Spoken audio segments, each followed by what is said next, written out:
Hey Eurovision fans, the 8 songs for Dansk Melodi Grand Prix have been released. We're going to listen and react to all 8 and see is there anything that could get Denmark their first qualification since 2019.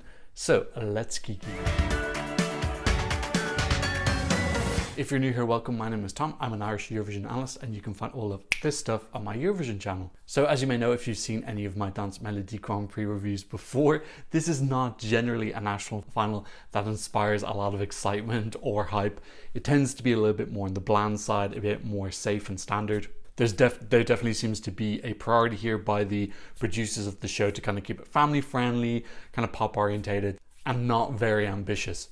But this year the contest is being hosted in Malmö, Sweden, which as you may know geographically is extremely close to Copenhagen. And as I mentioned in the intro there, Denmark haven't qualified since 2019. So I feel like this year is a little bit different because there's a little bit more national pride on the line. This is the closest that we could get to Denmark hosting, and they don't want to show up in Malmö and be completely embarrassed coming last or not qualifying. So I feel like there's a little bit more public expectation this year that there's going to be a bit more ambition, a bit more excitement with Dansk Melodi Grand Prix. So I'm actually quite excited for this today. Usually I don't review Dansk Melodi Grand Prix until the songs have already been out for a couple of weeks, because honestly I don't usually get that many spoilers because people don't really talk about it that much. But actually the songs have been released this morning, so I'm getting this all completely fresh. I have no spoilers about who's the favorite or anything. I will check that at the end. We'll look at the Eurovision scoreboard. I've created my own running order. I based this off of the little articles on each artist on Eurovision.tv, but I want to start with something fun, so I picked The Chase Zoom Zoom because I'm guessing that's not a ballad. This is Choo Choo The Chase Zoom Zoom, one on my secret bang. Are you guys ready to go? Okay, let's do it. I am ready to go. I'm ready for MGP. Ooh, okay. Yeah, that's an exciting feel already. Let's even get some lyrics. No lyrics, unfortunately. Okay. We're gonna get like a kind of Euro house feel. This is definitely a good show starter. Actually, they'll probably open with this on the show. Okay, so we're getting like car vibes in the lyrics. So maybe she's gonna come out with a helmet and a bit of driving. Okay. It's got something to it. It's interesting. It's got an interesting viewpoint. I feel like the pop drop's coming here now. Or that. Oh no, that was the pop drop. Okay, slightly underwhelming pop drop. Literally, it almost sounds like half drum and bass. I think this is a good opener because I don't feel like this has the potential to win, but it's kind of fun. It sets the mood. Some of the production sounds a little bit quiet. It sounds like I want more volume in the production behind her. Okay, that's kind of fun. I like that kind of bit of personality. This mix-up is kind of unusual. It sounds kind of fresh. I like that. That's full-on noughties dance bop, which I'm not saying is a bad thing. A little bit mellower than I was expecting. There are some mellow moments in this. Giving me a real club feel. Okay, into the climax. I like when she does that. That's actually kind of cute. And getting a nice big heavy beat at the end. She's got some ad-libs here at the back as well. Yeah, this is kind of very exciting for Dansk Melodi Grand Prix. I thought this was a pretty good song. I'm actually pretty happy with the song I chose first. It had some fun elements in it. I had some cute production. I like the bit where she's like, here come the drums, here comes the bass. Definitely not a winner. That song doesn't have enough to win, but I think it's a good show opener and I think it's got something that's a little bit different, so it adds in a texture and a variety to the final already. I hope that's a sign that we're going to get some more ambition and people breaking down the barriers later on. Our second song is by Stella. And it's written by Sophie Soren. I wonder if Sophie is her. And Tim Shu, who used to be from a friend from London who represented them in 2011. And the song is called Sign Here, one on my secret bang. I think I read in the description that this is about being shy.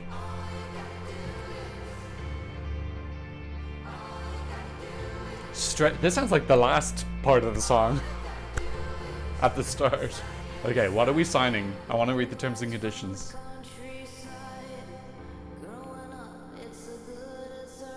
So now these lyrics are instantly engaging. I'm wondering, because this is going to be tricky. What is she talking? Who is she talking about? Do I look? No subtitles for any of this songs. It's a little bit of a shame. That's pretty. Singer-songwriter feel at the start now. What's her pop drop going to be? Oh. That's a very different mix-up. I wasn't expecting that. That's a lovely, nice little soft bassy bit at the back. A little bit repetitive in the chorus there. Okay, those drums coming in though is nice. And we're getting our second chorus. That's good. Yeah, these lyrics in the chorus are too repetitive. She needs to mix this up.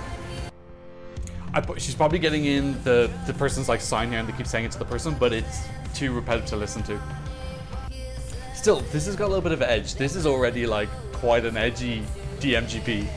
Her hairstyle's giving me Ready as well from 2022. Okay, I don't know if I'm not excited going to the second chorus next. I feel like we're just getting this long extended sign here, sign here, sign here. Okay, this is a nice bridge. Her voice is pretty. Yeah, that's, again, I'm not feeling excited going to the last chorus because it's going to be quite repetitive again. I'd like some lyrics here that kind of explain the song. Like, I was curious at the start, why not put a line in the chorus that's like, she's a lost soul, or she's whatever, what is the story? Instead of saying sign here 30 times. Sign here because why? What's the cause, what's the effect of her signing there? I don't know, he didn't really utilize the chorus yet. You know, she had 30 seconds there to tell me, and she just said sign here 30 times. So what's she signing? Who is the person? Why are they signing it? What's the effect of signing it? Why shouldn't they sign it, or should they sign it? None of those questions are answered. Next up, we've got Rosie Lou, and she's saying real love. She doesn't want any of that fake ass love. She wants real mother loving love. I really don't like this denim sleeve. Throw that right into the bin and then set the bin on fire and then throw the bin into the sea. Wanna know my secret bang? I have to admit, I was guessing this was gonna be an 80s vibe song, and it isn't. Okay. It's a little bit strummy. Is this what Olivia Rodrigo sounds like? I don't listen to her, so I don't know. Voice is very pretty. That sleeve is absolutely hideous. It looks like a trouser leg. Destroy it. I'm not getting massively groundbreaking lyrics here. Ooh, okay. Ooh, that's a nice solid pop chorus. Kind of uplifting, kind of fun. I like it. I'd like a little bit of a trickle of a new melody coming in here now. I don't hear enough.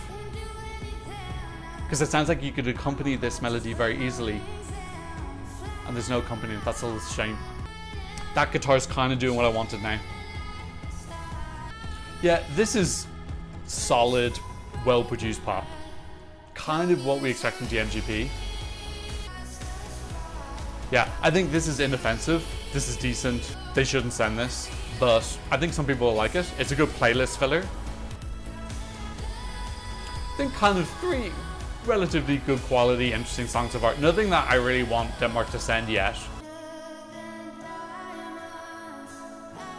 Okay, slightly generic bridge. Bring up diamonds, very Lana Del Rey. Okay. Yeah, this is like the most standard of standardly constructed pop songs. But that's fine, there's a place for that. As long as there's not 8 of them. Okay, some nice ad-libs coming in at the end.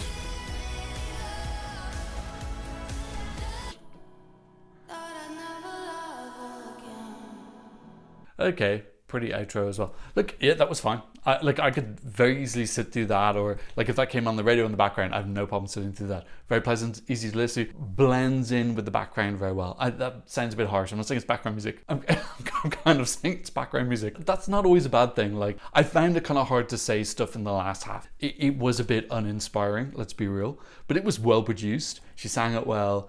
It had a nice feel to it. It had a bit of a bop on. So like it wasn't a disaster at all. It just wasn't really anything groundbreaking whatsoever. I don't know, is that going to work for Denmark when they haven't qualified the last 3 years in a row? Over oss på hinanden, I thought had like a very cool kind of fresh feel, and that didn't qualify. Although they did qualify with the televote, but the jury put them out. That felt much edgier than True Love did, so I don't think True Love would make it. Next up we have Planetary Hearts, and their song is called Urlu, I think. Oh wait, am I mixing things up? Sorry. Next up we've got Ublu, and their song is called Planetary Hearts, and I don't recognize any of the songwriters. I think it might be the members of the band. A lot of Danish songwriters this year, which is really cool to see. Ublu won on a secret bang. Ooh, okay. I could tell from the thumbnail we might get something different. Okay. I like it. It's a fresh perspective for Denmark. Oh yeah. Oh, I like that. Okay, I'm on board with this so far. Don't let me down, you blue. They look quite young. I wonder, are they experienced? Will they be good on stage? Okay, this is very big, building up to the tension of a pop drop, which is spread my wings and fly. Oh, that's criminal.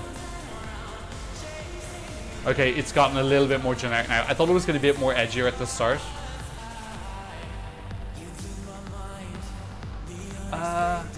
Yeah, it's fine. I am getting Melfest more now. I thought this was going to be a little bit more different at the start, but yeah, it's not. It's fine though. This isn't bad. I think it's probably one of my favorites. My favorite so far. They all four of them kind of feel equal. I don't feel like there's anything that stood out very much. Yeah, I spread my wings and fly. Let's disqualify that lyric from Eurovision. You can never say that ever again. It's been done too much. Okay, bit of a mix up here. It's like, are they a rock group? I don't know. This sounds a little bit more rock here. Okay. It feels like a pop song that's masquerading as something edgy. That guy, the guy in the white t-shirt, he looks really familiar. Like a little bit like Cillian Murphy, maybe? Yeah, okay, in the end, tiny bit underwhelmed by this. I thought at the start we're gonna get something a bit thumpier, a bit more unusual. Okay, I like this ending. This ending feels a little bit fresh.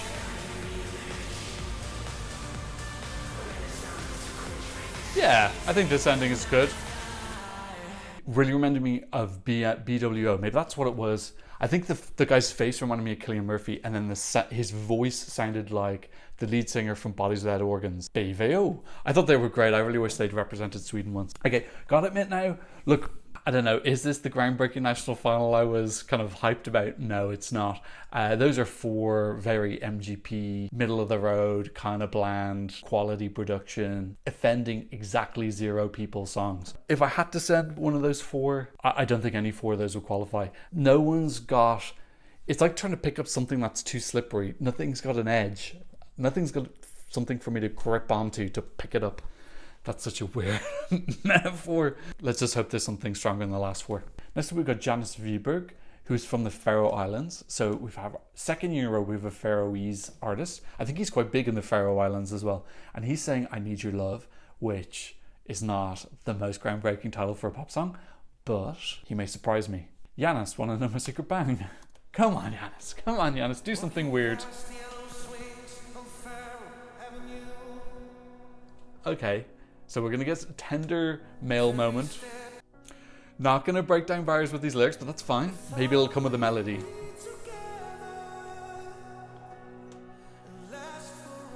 Nice double bass coming in the background. I like that.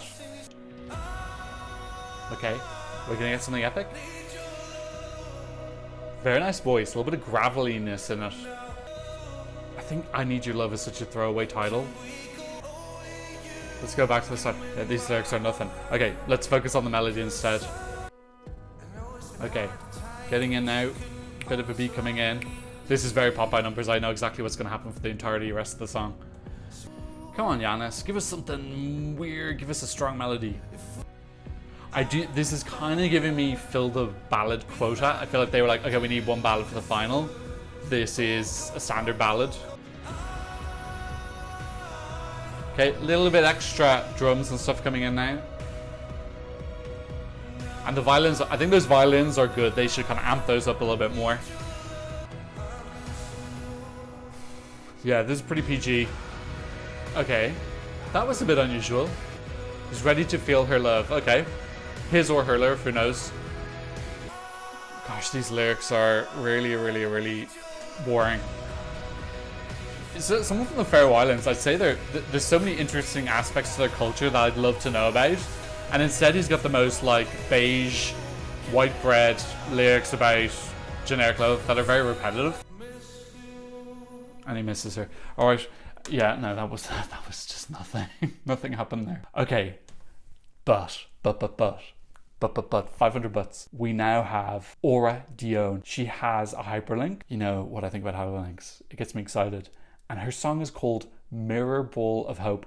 I'm already extremely intrigued. And she's got the campus thumbnail cover I think I've ever seen, dressed as a sparkly mermaid on a disco ball with her name written in her hair. I'm already hyped for this, more than the rest, the previous 5 combined. Let's hope that she doesn't disappoint. Give me over the top camp, please, Aura. She's got 130,000 subscribers as well, so I think she's pretty established. Wanna know my secret bank? Ooh, yes. Thank you, Aura. Save me. Okay, come on. Give me over the top. Okay, I feel like this is going to be a build up into a really, really super cheesy pop drop, which I'm into. Come on, Aura, you can do it. Okay, let's go. Pop drop, please, please, please, please. Okay, yeah, that's... I'm getting a little bit of Norway's MGP vibes. It's kind of like ballad pop.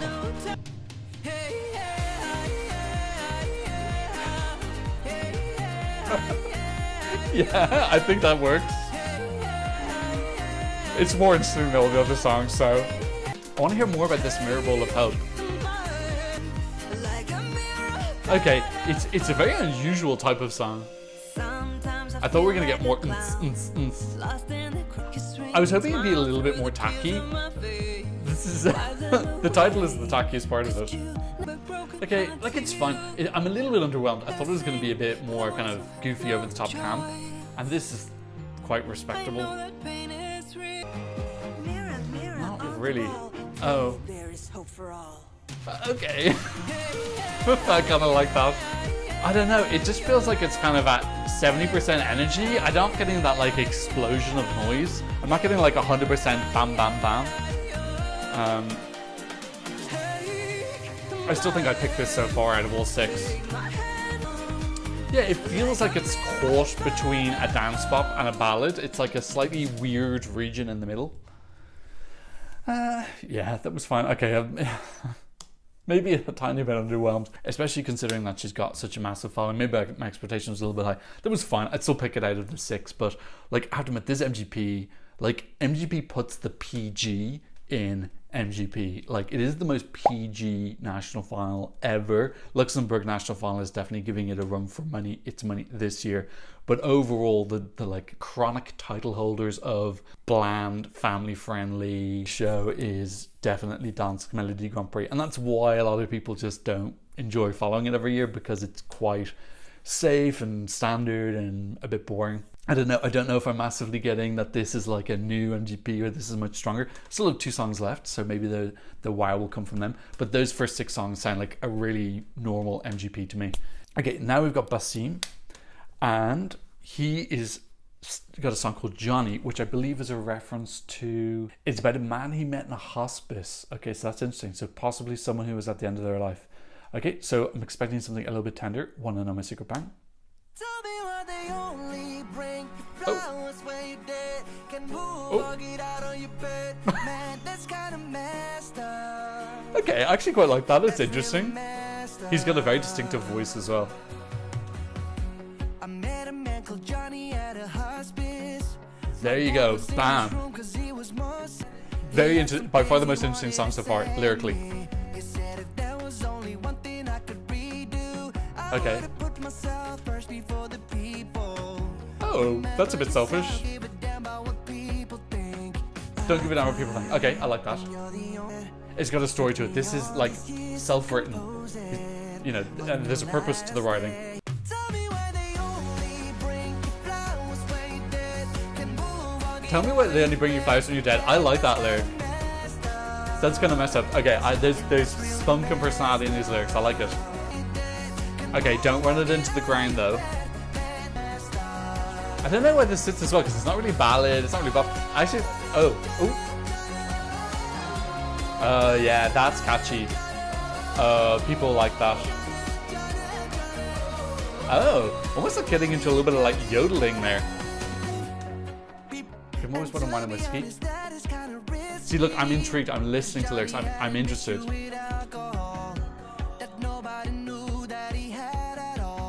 Okay. Very charming, personable. It took me all these years to compose it. Ah, there's a sweetness to this, definitely. I like Basim. He's got a real... Yeah, this is lovely. I don't know what it's got. It's got a real, like, movie feel, like a soundtrack or something like that. The storytelling in it. Like, this is, like, by far the best so far. Like, absolutely no competition. I'm interested in it. I want to know how it ends. I like the sound of it as well. It's got a like fun feel. Yeah, this is lovely. That bit is really clever. I like that bit where he almost gets a bit yodely. That's really cool. Yeah, this has just got a feel to it. I would listen to this. And I can see this having a chance at Eurovision. It's got something to it. I don't want to spoil the video, but like, this is like by far the best song for me. It was interesting. In particular, that second song, Sign Up. Or sign up or whatever, sign the line. And I had no idea what she was talking about. And I know I was talking over it, but she could have told me in the chorus. She had plenty of time to tell me. He told me what that was really clearly. He's like, Johnny lived in the hospice. Boom, done. And then he explained it a lot. It wasn't just one lyric that explained the song. There were several lyrics that explained what the song was about. It's a story about this man who is in a hospital. He's at the end of his life and he's looking back and he's giving advice and he's saying what his regrets are and what he would have done different. Great. What an interesting thing to write a song about. As opposed to, for example, that Faroese guy who he just said to AI generic lyrics about needing love. And then the AI just gave him 4 lines and he just repeated them. I think if you're gonna go for a standard style pop song, have really interesting lyrics. If you're gonna go for a real crazy song, then have more generic lyrics. There's be something about the song that's new in some way, and I just think a lot of the songs that preceded were not new at all. That felt new to me. Musically it wasn't. Musically it was kind of stuff I've heard before, but it sounded really pleasant. It was enjoyable.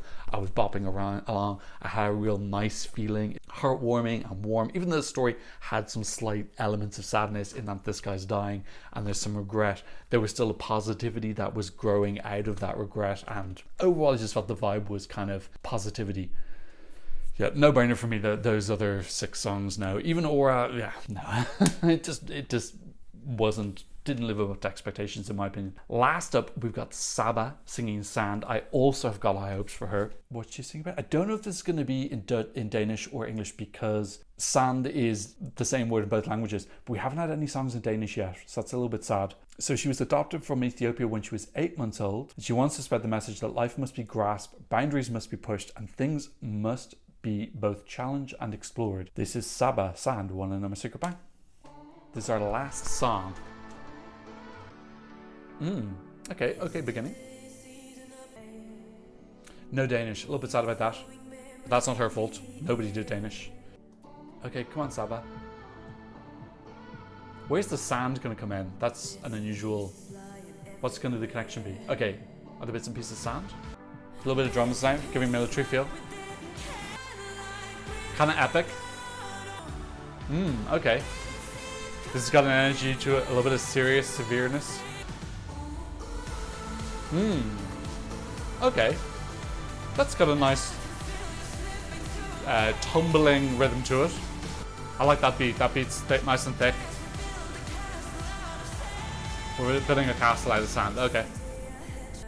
Isn't Denmark the happiest place in the world? Is this why the people just don't have any problems in their lives, so they don't have anything to write about? This does have like a big kind of like epic feel to it, so that's cool. Yeah, this has got something. I think I would probably download this and listen to it. I wouldn't listen to it a bunch, and I wouldn't wake up in the morning and be like, I have to listen to Sand. But if it came on my playlist, I'd sit through it. I was hoping that the sand metaphor was going to be a little bit more interesting than the sandcastle. Oh, okay, I like that violin bridge. Come on, Sabba, give us a big ending. I can slip into my hands. I like that metaphor as well, that sand trickling through a hand. That's cool. Oh, that was a very sudden ending. Okay. Still, just like, yeah. Okay. let's be real for a second. This is not the DMGP hype. It didn't live up to it. I thought that we're going to get something a little bit weird, a little bit different this year. There was nothing weird or different there. That was a very standard MGP. I would actually say it was lacking, like, usually associate DMGP with at least having like maybe one rock song. We got no rock song. We got no campfire song. I actually usually associate DMGP with having like really stripped back, minimalist. Like last year, this guy, I can't remember his name right now. And then I remember the year before, there was like a song that I kept saying was like a campfire song, which was really calm, kumbaya, which I think is a vibe. It's totally a vibe. That was like 8 pop songs. Now, Basim for me stood out by an absolute mile. Just the charisma, the character, the funness, the positivity, the storytelling. I like his voice. I like the mini yodel he did. Amongst the other 7, let me go look at the list of them again. In hindsight, Choo Choo was actually quite different. She came first, but looking back on it now, she did have a unique sound. Stella, the story just wasn't gotten across, and it was way too repetitive in the chorus. Ooblu, I thought it was going to be something edgy. It wasn't. Giannis, just very, very, very generic lyrics. Rosie Lou, actually that was pretty solid. I think that was actually well produced. It had a good feel to it, had a good energy. So I probably put that pretty high. Or Dion, maybe I went into, I think if you've got a song called Mirror Ball of Hope, I'm expecting like bam, explosions of pink and rainbow and just amazingness. And I think it was just possibly a little bit underwhelming. I'm not saying it was a bad song, it was pretty decently done. But I probably put her kind of on the same level as Rosie Lou. So for me, it's Basim or Rosie Lou. I probably put Sabba there as well. I thought those 3 songs were the type of songs that quite a few people would download, but it's not going to be anyone's favorite. They're just like playlist fillers. And then the other 4, I'll be interested in seeing do any of you really like any of the other 4, but kind of feel like they'll just be forgotten in time. Just like if I was to say to you, okay, name all the songs in Melodi Grand Prix 2019, you'd probably be able to name like 1 or 2, and the other 6 have been forgotten to time. That's kind of the vibe I'm getting with the other ones. But let's wait and see. I'm gone into this national final completely blind. I have no idea of the hype that people are feeling whatsoever. We also have the song release for PZE, Serbia's national final this year, which is very anticipated. So it'll be interesting to see, does any hype about the Danish songs rise above the Serbian hype, because they've got 28 songs. For me, it's a no-brainer. Basim with Johnny, 100%. I think that's a really interesting song. I would download it and I'd enjoy listening to it. And he already went in 2014. I thought his stage show was extremely charming. So here is my final top 8. I can't check out the community scores right now because I'm reviewing this so early that the scores actually, it's not even on the My Eurovision scoreboard app yet. I will post those here, and if necessary, I will do a voiceover talking about it. What did you think about a Dansk Melodi Grand Prix? Leave me a comment in the comment section down below. Thanks to Victor for supporting me in Super Thanks. No new donations on Buy Me Coffee or PayPal, but if you want to support the channel, I'll have links to you in the description down below. And of course, thank you to all my patrons all over the world for patronizing the channel. On my Patreon, you can get the original audio of all the songs. You can also get updates about upcoming videos, and you can be in our My Eurovision Scoreboard group. But as always, thank you so much just for watching, and I hope to see you on another Eurovision reaction video very soon. Goodbye.